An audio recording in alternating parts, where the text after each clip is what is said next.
Hi everyone. It's Simon time, everybody. Little change of pace. I'm going to read some poems. Hi. The first four poems. So I tried to put these into chronological order as best as I could. So they range from, the first one is 1998. The last one is 2006, as far as I can tell. The first four are what I call love poems. So keep that in mind. I don't usually read love poems. It's weird, Nick. All right. So this first one, and I tried to estimate the year, so I don't know exactly when they're from. I think this first one is 1998. It's called Harvest. And this is the first love poem. Harvest. The days started shrinking 3 months ago. The cold wilderness of winter moving, yet unseen closer. Leaves, recognizing fate, cling to their final hours. Twitching in the wind, collecting passing raindrops. Squirrels edge towards frenzy, defending their hordes in preparation for winter winds. And I put on a sweater. Does any of this seem worthwhile to you? I ask not out of curiosity, because I know you agree that this is meaningless to us. We are not alive in the sense that we hoard and collect, not out of need. We know each other too well, you say. I smile back before you finish. You take one last drag of your cigarette and send it sailing off into the wet grass and turn around back into the house. Harvest.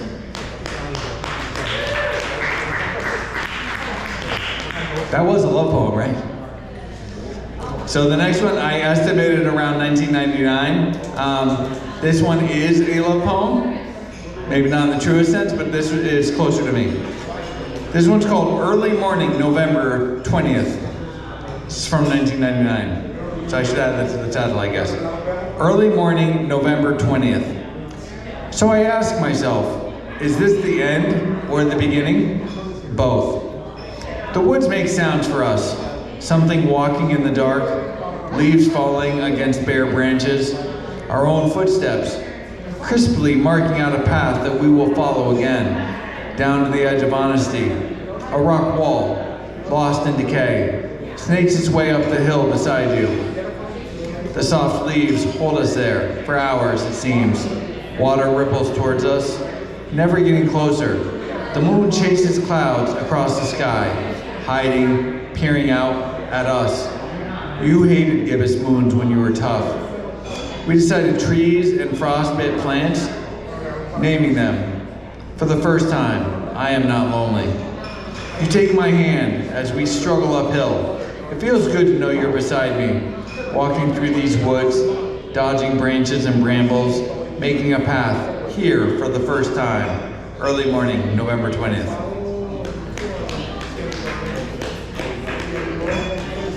All right, I have a couple more love poems and then one that's completely not a love poem. This is called Goodbye. This one's from around 2001. And it's a love poem called Goodbye.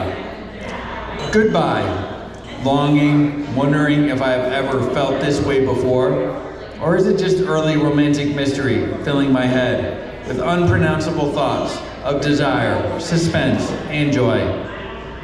It is the mystery that I love. I think maybe I could love the girl too, whose voice is doing the talking, the wondering sound as if it is coming from somewhere else, not in me.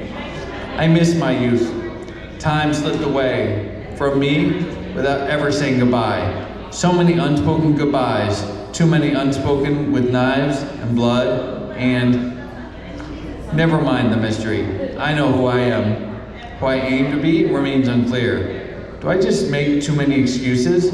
Do I just want to not be alone? Dead, alone, without myself. I begin to slip away without ever having kissed my lips, saying goodbye. Goodbye. I swear that was a love poem. All right, this next one is from around 2006, so it's a little bit more recent. That's weird, the last one I was talking about how my youth slipped away, that was 2001. Weird, it's still slipping. So, 2006, I wrote this one. This one's called Words Passed Between Lovers, which is still a love poem technically. Words Passed Between Lovers. I threw away those memories I held in a box, ancient artifacts, sentimental souvenirs with meaning no more. But I got weak with the words, old letters and notes, capturing arguments and agreements of lost years. I stopped short of the pages of history, the archived words that ceased existing except in my mind and on those pages. I don't know why. No value is left in sentences of forgotten sentiment. The words, however true they may have been, have reduced to lies. Thin phantom ribbons, shadows suggesting someone else's who never existed. They go in a box together, a collection of imaginary friends to keep each other company, to console each other on sleepless nights when no one else is there. Words pass between lovers. Well, that's gone. Okay, the next one is not a love poem. Do you guys know Charles Island in Milford? Yeah. Right off Silver Sands? It's that island out in the Sound. This is a poem about that island. This is from around 2006 as well. I thought I'd include this one because I don't think I've read this one before. It's called Charles Island, which is the name of the island. It's a great title, Charles Island. There used to be a hotel on Charles Island before humans cared about habitats. Now it's a breeding ground for encephalitis and ailanthus. The clouds still float over from the west, moving against time, collecting and dropping bits of moisture, feeding the island surrounded by salt. Nature would exist without us, despite our pride. Her phenomena, ebb and flow, wanings and waxings, rise and fall. But Genesis gave it all to us, a dominion to be dominated.